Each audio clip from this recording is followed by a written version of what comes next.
go against Yasuo because the armor obviously is just ideal. Yeah, of course. And with 15 seconds remaining, they are hovering over a couple different picks. Wasn't expecting to see the previous pick, but Hecarim is, again, not a pick we've seen for a long time. And there we go, the fast swap up to Evelynn. And Evelynn is a pick we've seen fairly often, and that will fit perfectly into their composition. And that's going to keep the bot lane on their toes as well. Yes, you've got Braum, yes, you've got Twitch, very strong combination. But if Evelynn starts to roam a lot and camps bot lane, Twitch is going to be suffering. And we've seen this all 3 games. So far, all 2 games, I should say, so far in the tournament, that Twitch has had a very weak start to each of the games, but as the game has progressed on, has got stronger and stronger. So if Evelynn can shut him out and get Lucian fed, that's going to pretty much mitigate that problem to start.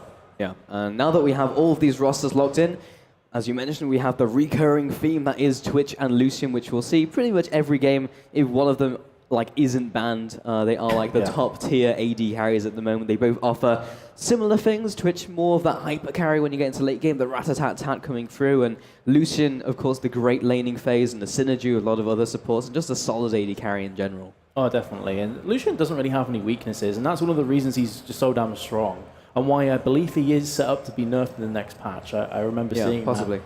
So he is just one of those kind of AD carries where he's, I wouldn't necessarily say that he's the master of everything, but he has no points in which he's just bad. Yeah. Like, you look at Twitch, for example, very strong, immobile a lot. He's got that weakness. Lucian doesn't. You look at the likes of Sivir as well. Doesn't really have an escape other than on the hunt, but that's not a guaranteed escape like a flash or like a quick draw from Graves, for example. So, again, Lucian is going to be top tier pick until he gets nerfed. There's no 2 ways about it. By the way, guys, we are now on live server, so that does mean that we will have the 3-minute delay as we get into game. So we've got a little bit of time to wait until we get into this one. But if you're here at DreamHack, then head on over to the League of Legends area. I know we have had delays and that's kind of out of our hands, but we should now be in good shape to carry on with all of these games. Now, in the 3rd game of today metas, we have 6 in total today and tomorrow. Today is Group B, tomorrow is Group A, which will feature teams such as NIP, Tick, Trick, and Duck, who are now alternate as coming into this tournament, and a couple other teams as well. So, looking forward to that one. Yeah, absolutely. It's also got the BYOC team that will be played today, I think. It's completed today. So, we will be obviously cracking on tomorrow with that group. So, plenty more League of Legends action to come up here. As we are just waiting in the delay. That's one of the downsides of being on the live client, that you kind of have to wait after all the picks and bans have gone down. But unfortunately, we had some issues with the tournament realm. It just didn't want to play ball today. Yeah, and I mean, you almost slipped up there with League of Legends, but that's kind of apt, honestly. We have had quite a lot of lag today in terms of the schedule. A Freudian slip, if you will. No, not even. It was intentional. Well, would have worked. It would have worked. But fortunately, and touch wood, it'll continue to be that way. I don't even know if this is... Yeah, I was going to say, you just tapped the desk. I think it's plastic, to be fair. I'm not even sure if it's plastic, some sort of... no. But either way, sure. It's not wood. Hopefully live keeps working for us. Hopefully US stays strong and we do crack through these games and manage to get into tomorrow's action with Group A, as you said. I mean, Ninjas in Pyjamas with the recent... Has it been made official, actually? I was about to say with the recent additions. I don't think it has. As far as I know, no. Exile and Void. They're still on trial. They're still on trial. And even in this event, they'll be on trial. So this is like the test run for these guys coming into this tournament. How will they perform? And that's one of the big storylines of tomorrow. How will NIP do? They look very good on paper. You look at their players. You have Ku, Alexich, and it's like, how strong are they as a group, as a cohesive unit? Because they haven't had very long together as the 5-man lineup. Well, that's the thing. Even if you do happen to be individually amazing players, you still need a synergy at the top level. You can't just go by on individual performances. You have to gel together as a team and really come together. So it will be very interesting for me to see how NIP do perform. I would say going to this tournament, let's be honest, they're probably the favorite, or at least top 2 contenders to take this entire thing. But we're just going to have to see how it plays out. Yeah, we will indeed. And that will be tomorrow in Group A. We should be getting into game very shortly as well. So getting underway with this one. So N Faculty, the guys we saw from the last game, will be heading into this one. Also alongside the new contenders of SK Gaming Prime. And I believe they'll be playing the next round as well. But they at least have another game to go today. Yeah, they do have... SK Gaming Prime, I believe, have another 2 coming up, don't they, after this one as well. And the last game is against RoughNeX. So that should be a big game, because RoughNeX are currently 1-1. 1-1, lost 1, of course. So every single game is super, super important at this stage of the tournament. And honestly, if you'd asked me going into this, who do I think is going to be the two teams to come out of Group B, I would have probably said RoughNeX and SK Gaming Prime. But after that last performance, I'm not so sure anymore. Yeah, and Faculty looked really good. And as we were talking about with Stress before, how is that going to work out? Because I don't think we've seen everything that N Faculty has to offer. But either way, guys, we are into game with N Faculty this time on the red side, shaping up against SK Gaming Prime, now heading into this one and onto the Rift on the blue team. So we'll see how this works out. But they are heading into the jungle here, Metas. And we'll see if they go for any early aggression. We've seen some aggressive warding going down. We saw a very messy level 1 in the very first game we saw. Yeah, which ended up with Lucian double kill. And, definitely not wanting that to happen once again here. Of course, Lucian is going to be on Cedrion, did play it last time around as well. So let's have a quick look. Prombear is just kind of chilling out, trying to feel his way across. Does spot himself both Braum and Smitty J's Shyvana. So it's going to give him a bit of information. Is indeed. So obvious in the jungle. Now on Evelyn, a pick that we haven't seen so far in this tournament from that player. Or at all, actually. We just haven't seen Evelyn. Will be more gank-centric, especially from Elise as well. We've seen gank-centric junglers like Lee Sin, but maybe not have the impact that they might have wanted, especially in the last game. Yeah, definitely. And you can see right now that both teams, again, I'm not sure if this is going to be a tentative kind of farm fest as we saw last time around. But they just wanted to play standard. They don't want to try anything crazy, try any crazy invades, because it can backfire hard. Especially when you consider some of the champions that are on board here. Braum is very, very strong level 1. Just if he throws out his Q and you get the stuns afterwards. And on the flip side, Thresh, land a death sentence for a Flay, that can easily convert into kills. So they're actually going for the late invade.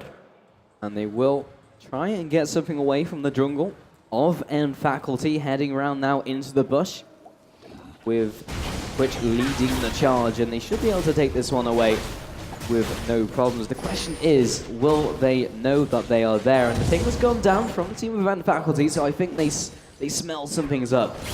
Twitch heads into the top lane.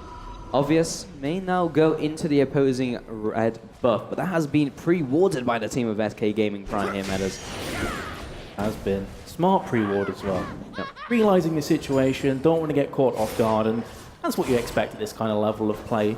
Top that. Strange to say top lane with the dual lanes, but both called each other's bluffs, and Mountain actually started with Flay, which a lot of Threshers will do actually. It's good because of the passive when you get the additional damage on the auto attacks, but it's also just, I think, underrated in how good it is as CC as well. You get close, you get pulled back, and suddenly on top of that, there's quite a bit of damage to follow it up. And the slow as well. Yeah, exactly. It keeps you in place, does a ton of damage, and Elise in the jungle, the smite comes down, that will be taken away by Elise. So that's another buff taken away, and Obvious has no easy way, even takes the small lizard, no easy way to that opposing blue buff. So Evelyn will be a buff behind, and that will really hurt the early ganking potential.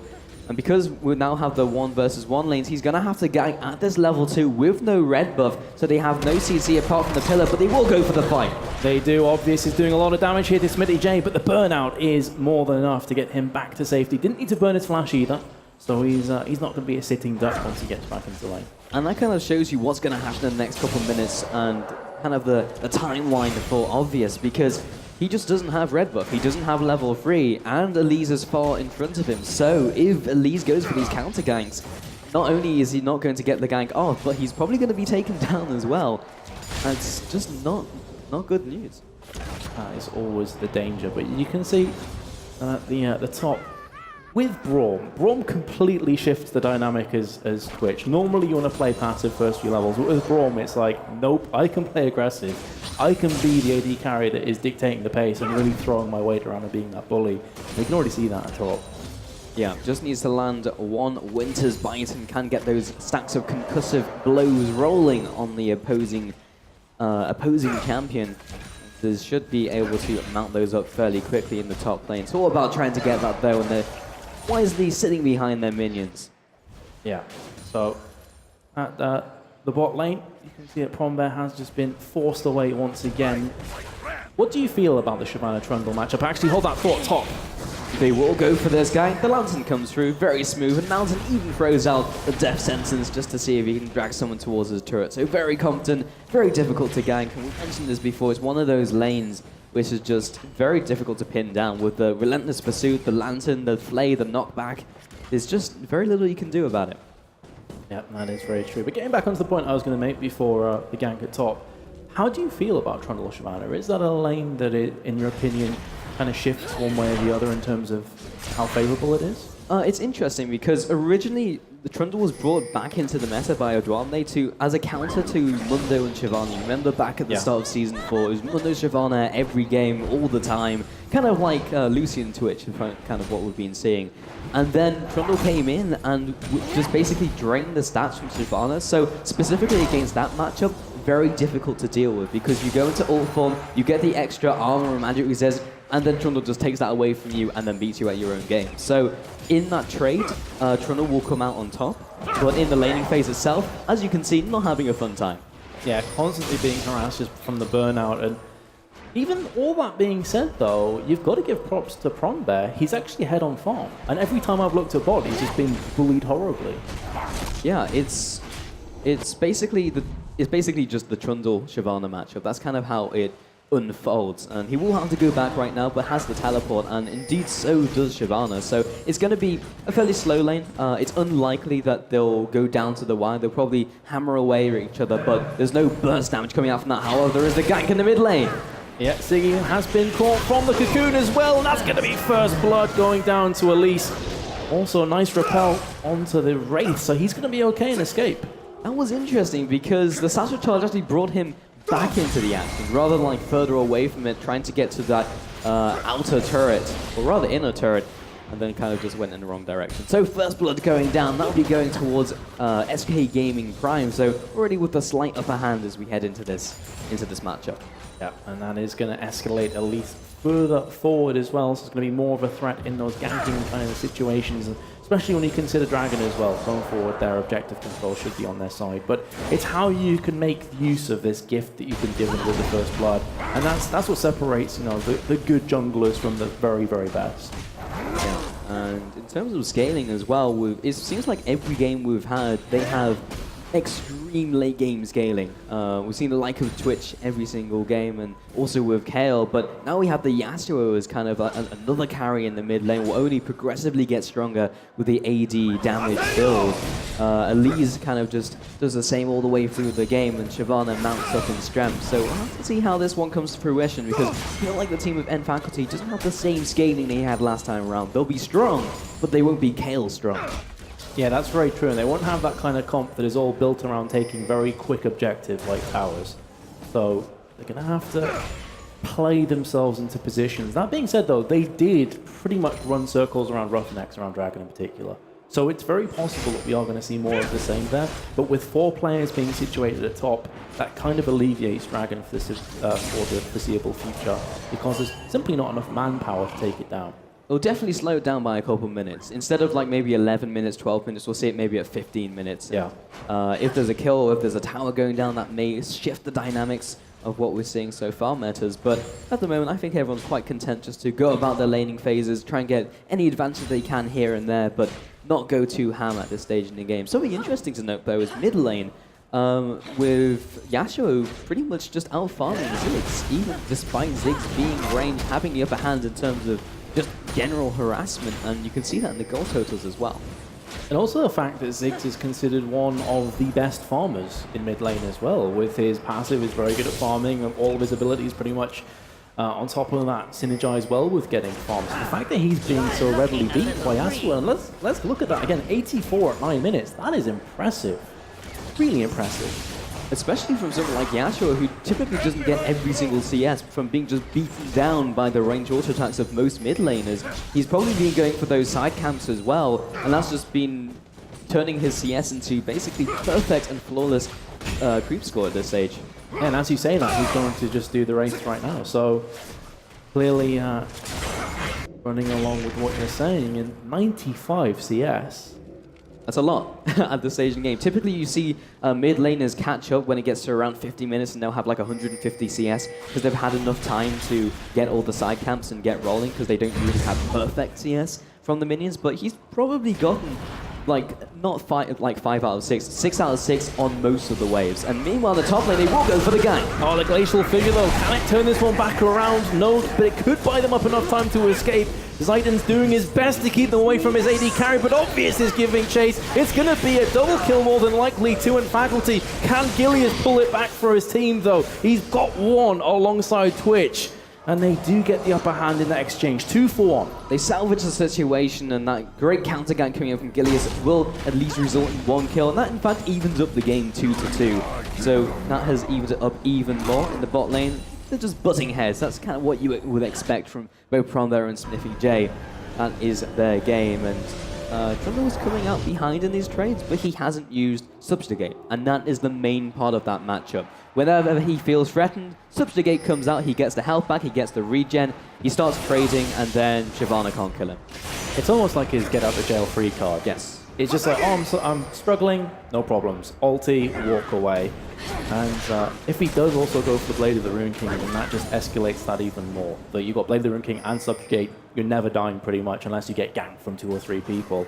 Again though, it's kind of going along with what we said, that Dragon has not been a factor so far in this game. And I wouldn't expect it to for the next few moments, especially considering how this game's been going. As ping's going down, if in Faculty can get themselves in a position where they're just outmaneuvering, they could actually go for it right now. The dual lane's still at top.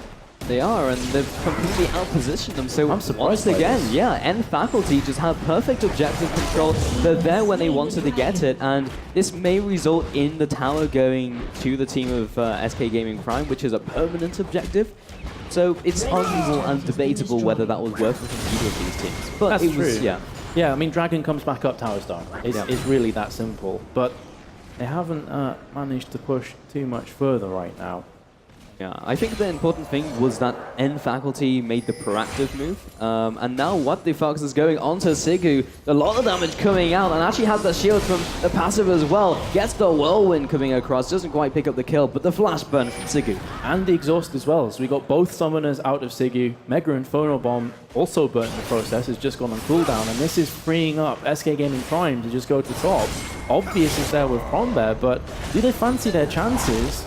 I don't think there's much on the cards in terms of a kill, especially as Elise is coming up from the jungle herself. Yeah, looks like that's going to be a resounding no to that question. But Fresh in the jungle, kind of in 2 minds of where to go. And in fact, opting to go up to top lane. The 3-man stack from SK Gaming Prime will mean that they will need some cavalry, some reinforcements. They are closing in. Yeah, Winter's Bite comes out, but did actually miss there. And now they're going to turn it back around. There's the Glacial Fissure. They should be mounting 6 for under. Indeed, he will fall. Smitty J goes super deep, but here comes Watty Fox from the side. And he doesn't have the Gust available. So they are going to back away, but they get their man regardless. They do indeed. So at least they have that 1 kill going their way, and also the red buff to boot. So they do get that another small objective, which will also help them in future engagements in the top lane. That's going to be completely cleared out by Sigu. We've mentioned this before in previous games. Ziggs is so good at clearing out those waves from a range as well, which is even more important. And it becomes very difficult to make any lasting damage against turrets. So as long as Ziggs is around and kicking, then you can be sure that your tower is safe. Yeah, 145 CS though. I mean, Yasuo is not letting up. Yeah, he is really pushing his foot to the ground right now. And that is Sigu picking up the blue buff for himself, and that's going to give him, obviously, the cooldown reduction and the extra mana as well. Regen. That may keep his tower alive, but look at that burst already. That was just an ability plus an auto attack, and half of Sigu's health disappears. Absolutely insane, and it's only 13, nearly 14 minutes into the game. You associate Yasuo with being like a later game carry, coming in with the extra scaling from those items you can pick up, but just with that one item, the static shift, melting through the face of Sigu in the mid lane. Yeah, they pretty much say that Yasuo static shift plus infinity edge equals death and pain. Yeah, it's a crazy combination, and the way he's farming with the static shift as well, he's going to have that infinity edge sooner rather than you think, unless he gets shut out somehow. Pretty much, and that's kind of the hope at this stage. A nice relentless pursuit gets him out of range of that. Oh, the cocoon lands through the minions. Zedron is still taking some damage. A nice Lancer will get him to safety, and now the culling comes across. Now Ziz and Prom there from the back line, however, does a ton of damage. Will be keeping him in place. The cocoon comes across, and he will lock down Braum. One more ultimate should seal it. There's a relentless pursuit for the last double tap, and that claims that one kill. Yeah, 1 for 1, but it was a support for a mid laner. So certainly worth, you'd have to say, for SK Gaming Prime. That's going to pretty much shut Ziggs out. He's not going to get any more farm. Yasuo can now come to bot lane and try and deal with both Cedrion and Mountain. While at the same time, Smitty J is going to pick up this tower. There's no two ways about it. He's going to take this second tower, and now top lane is pretty much ripe for the taking. Yep, Smitty J, there's nothing stopping him. He'll just take this one away and just let the tower do its work and take away those minions, just denying some of that gold that he can, because he knows Prombo will be back on the way. He knows that fight just unfurled, and he'll be going back to base just to clear it out.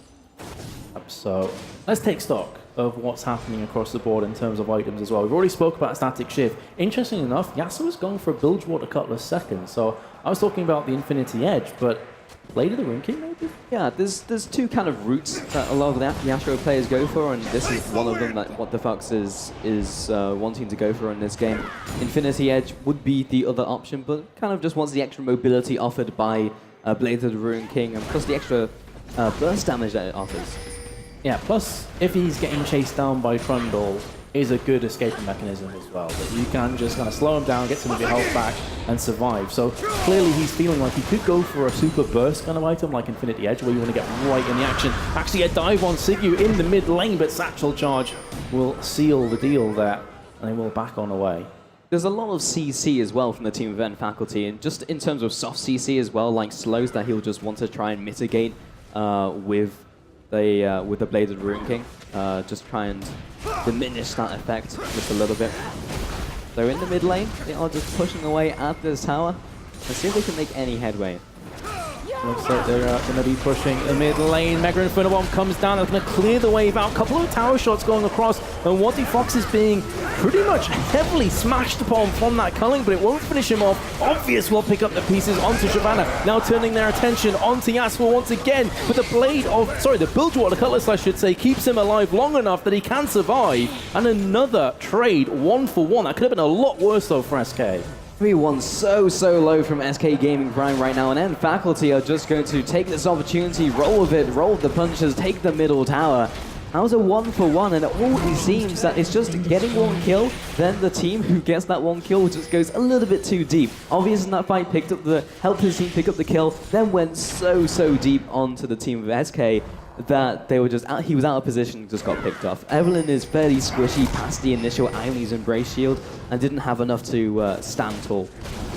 Incredibly close match this though. You look at the goal difference, and Dragon is being picked up from in faculty. It looks like SK thought about trying to stop this one. They thought, oh, hold on a second, we can just push mid lane and again get the objective that stays dead, as it were. Very smart play from SK heading into the mid lane. Maybe be able to chunk down the second middle turret as well. Only Obvious is there to really dissuade their attempts, but they may just well go for this fight. Mega Inferno Bomb comes across, and that was actually blocked by Braum, just saying nope, and all that damage is going out the window. Who knew a shield could block a nuke? Today I learned. The more you know. That's one of the many reasons why people hate to play against Braum, because he's just so ridiculous. But for a second, I thought that was going to be a massive engagement faculty up until the point Mega Inferno Bomb was blocked. Yeah, you got to think about the trajectory as well. It's just like it didn't go over it. You know, he kind of angled the shield, so it just bounced off. But you know, he's throwing water bombs, so maybe that's his problem. It's not explode on impact, as it were. There's some very angry neighbors that are like just off the rift that just got splattered by a water bomb because of the angle. But in mid lane, actually, they're going to be forcing Sigil away, who again's been caught and again could be falling. Nope, there is the Dark Passage, comes to his rescue. However, this tower is falling incredibly low. Gilius is being aggressed on from Pronbear. They managed to stop the onslaught for a few more seconds, but here's the re-engage. Last breath comes down, and there is the kill from Twitch. The tower will fall as well, and now they're looking to engage on Thresh. In these team fights where they're all disorientated, in the fact that's a Lucian from behind. What are you doing there? He's maybe not in the best position. A Glacial Fissure comes across. He will get one kill, but will be taken down for his pleasure, and the shutdown comes through from Yasuo. Again, though, look at SK Gaming Prime's health. They're all so low, and it just goes to show how close this match is as a whole. You can see that Oddie Fox wants to go deep here. Nearly, ever so close, but Thresh does manage to just about survive. But these are the fights where What the Fox is going to thrive in, where it's all disorientated, everyone's all over the place, you have these 1v1s and these 2v2s in the team fight, and then he can just out-duel everyone. That's what you saw in that last team fight, and he was just melting face. And it's been a while. Oh, Mega Inferno Bomb comes through. It's going to say, nope, again, those Mega Inferno Bombs just not been... Well, they've been in the right place, but, you know, not at the right time. And that's the thing. You need both. You need to take both of those boxes as Ziggs to make it work. And again, Sigu, his main character is Ziggs. He's got 65.7% win rate in solo queue, but it's not looked particularly great here. I've got to say, though, on the flip side, Yasuo has just been played incredibly strong from what he's got. Doing a great job. Yeah, and he's strong in solo queue, but does that translate to competitive play? That's the question we have to ask here. And at the moment, he's doing well, but he's not doing great. And in the mid lane, not shutting down the Yasuo. And a Yasuo with 200 farm at 20 minutes. Plus 2 kills, plus 3 assists. If this was Fantasy League, someone would be very happy. They would indeed be incredibly happy. Prombear being forced out once again. It's like SK Gaming Prime now. They found their rhythm. They're happy enough. Was that a faceplant? It was. I don't think I've ever seen that before, because you kind of rise up in the air. It's kind of like the Tristana rocket jump thing. You go whoop, and then you go back down again, because you can't make the jump. Slightly embarrassing. Only a bit. And we call that on stream. Don't worry. But Sigu will be jumping over the wall with the Lantern. Senjuan takes so much damage from the Rat-a-tat-tat, and will flash away from it. Not sure if he necessarily needed to. The last bolt came through and he was good to go, but better safe than sorry, and that put him out of the fight, and the last breath comes across. Yeah, Prombear gets caught from it. Nice death sentence, though. Will keep him into position, but has it just signified his own death? There's the box on top of the Mega Inferno Bomb. Glacial Fissure just to buy them up enough time, and again, SK Gaming Prime, they are constantly surviving by the skin of their teeth, re-engaging though, and obvious who's going to fall. What is it with N Faculty, with one member behind the team just going, alright guys, 1v4, let's do this. And Senjuan again has come back from base, and there's the Mountain. He will just be tanking this one down for his team, and the culling and the unbreakable interaction, you've got to love it. Definitely not the target you want. It's the death sentence of Braum. Yeah, that's going to backfire pretty quickly. Not the right target. The opposite of a good target. As the Mountain just found out the hard way. Very true. You have a mountain to climb in this game, you could say. Oh dear. You just went there. I did, I'm sorry. But something else to note is that they have Braum and they have Yasuo, so they have two ways of blocking out skill shots. They can basically block off a lane. Kind of like a Karthus wall, but it blocks all projectiles. That's actually a really good point that I hadn't even thought about before. You know, I didn't think about it. That's pretty crazy, actually. So Ziggs is like, here, have my bouncing bombs. Nope. Yeah. Not today. If you get through the Braum, then there's a wind wall behind it. Yeah. So there's multiple layers of defense. And that's probably one of the reasons why they're escaping on so low HP. It's like that last finishing blow always blocked by one of these skills. That's it. Well, we've already seen Braum deflecting the water balloons. Yep. And I think it's a case as well that in Faculty, they're a very strong team when they're ahead. And this is something I've noticed from casting them a number of times in the past with the Challenger Series and whatnot. They're very good when they're ahead. They struggle when they're behind. They're kind of a team that runs a lot of momentum, I have to feel. And right now, there's no two ways about it. They are behind. They are struggling here. Especially over the last 5 or so minutes, they've been falling further and further away. So they need to try and stabilize the ship in any possible way. It seems like that's the same scenario. That's the same story for a lot of teams. They're very good when they're ahead. They can snowball their lead and they know exactly what to do when they're in control. But when they're behind, everything just kind of crumbles. That's a lot of attack speed. That's a lot of steel tempesters coming out from What the Fuck. Well then, the groans are real. I thought I was hearing things for a few seconds. I was like, There was something wait, coming up from the main stage, but... wait, are we being trolled by E West or what? But nope, he was just chilling on Dragon. And they do pick that one up pretty comfortably in the end. And you know, with the new map update, you'll be able to see when the Dragon comes out. You've got the new animations, so you wouldn't be just prodding at the air and hoping you've got the right time. Pretty sure Baron just appears though still, doesn't he? I think he's got an animation as well. Does he? I haven't seen it. Oh well. Oh well. I have that to look forward to, as do all of you guys watching. But right now, we are on to the rift here between SK Gaming Prime and Faculty. As you can see, about a 4,000 gold difference. Although SK Gaming Prime, I think it's fair to say, have found their stride just recently. There is going to be engaged past this tower, though. And the huge damage coming out, but he's completely separated from his team, and Smitty will eventually be taken down. Someone's going to get, there we go. Obvious will be the one to net that kill. And the tower is still standing, so maybe a little bit overzealous now from SK Gaming. Well, that's kind of been the order of the day for both teams. You said before, and Faculty always seem to have a player behind, just being annoying. Just being but, there. Now, SK Gaming Prime, they need to be careful. If they push too hard, they will get punished. And that's what we saw there from Smitty J. I mean, I can applaud and I can definitely admire how aggressively they want to finish this game, but sometimes you can't force plays that aren't there. It was like that maneuver game 2, where we saw the Twitch with the stealth bomb with the Zillion bomb on top of him, trying to make something happen. And it just didn't work, and then they just didn't do anything for 30 minutes. We need to make sure that that doesn't happen, and that needs to be something that comes from these teams. Yeah. However, Baron going down from Faculty, the strong objective control that was noticed from this team, it goes down, no contest. Can they catch someone on the backside? That's the question. Looks like the answer is going to be no. Sigu, however, completely caught out in the pit, and he will just go down. Oh dear. That was a pretty gruesome, painful death there for Sigu. They did get the Baron, though, and he's only going to be dead for 30 seconds, so they shouldn't get too punished here. They have lost a lot of outer towers already in this game. And that is exactly what Faculty needed. They were behind in this game, but after picking up that nice timing Baron, not only have they evened up the gold total, but for the next couple minutes, they will probably be ahead in terms of effective gold, in terms of the extra stats they have.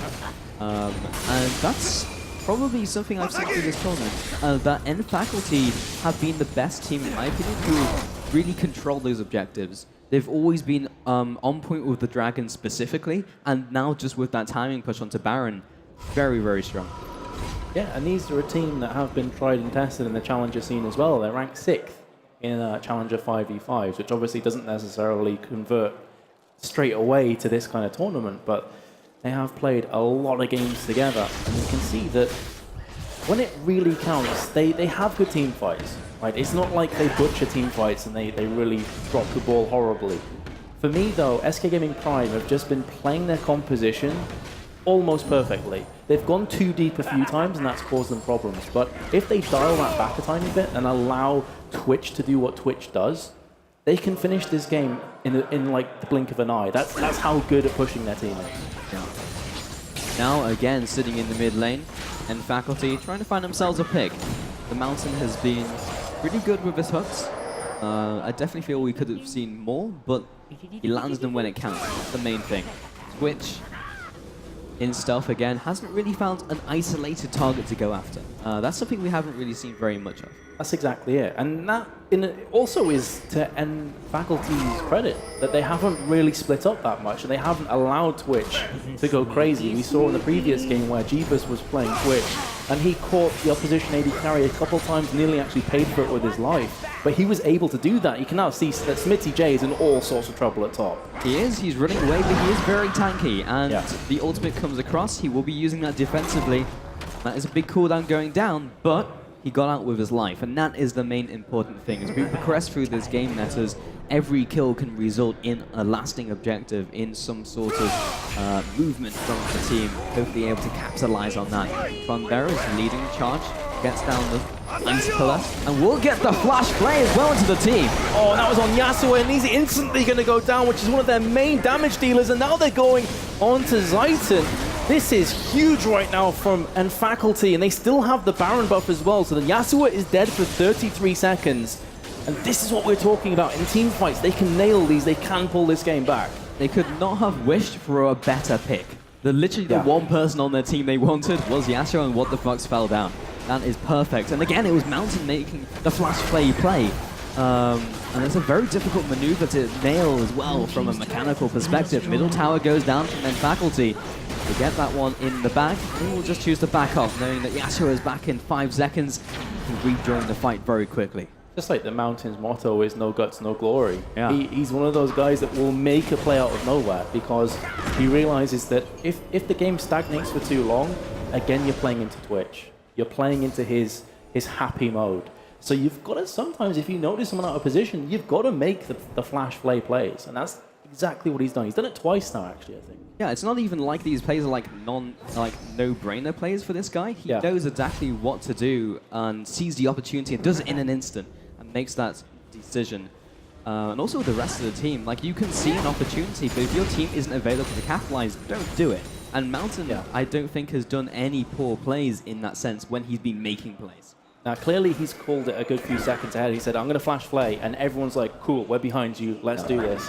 If you flash play and then the rest of your team walks off, you look a bit special. Yeah. But in that case, silly, the flash play looked pretty awesome. So, and Faculty, I mean, you called this before with the Baron buff, with the effective gold they'll have, they're really even, if not more, in control than SK Gaming Prime, and they just went ahead and proved that. Dragon is live.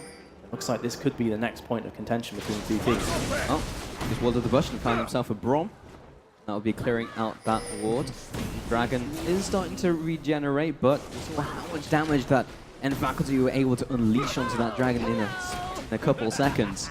SK Gaming Prime are really contesting this one. Most of the objectives that Faculty take have been either like a timing Dragon or something they've been able to take it very quickly, but they're not being confrontational. And that might be what's changing right now. Achilles gets caught. There's the last breath on top of Mountain's eyes. And the back is just unwreaking havoc on everybody with the rat-a-tat-tat. 2 players have fallen down, soon to be 3. And it's a double kill for Twitch. 3 players already. Make that 4 from Sigu. Double kill as well from Yasua. And all that remains is Pronbet must have post-traumatic stress disorder after seeing his whole team butchered in front of him. Yeah, absolutely.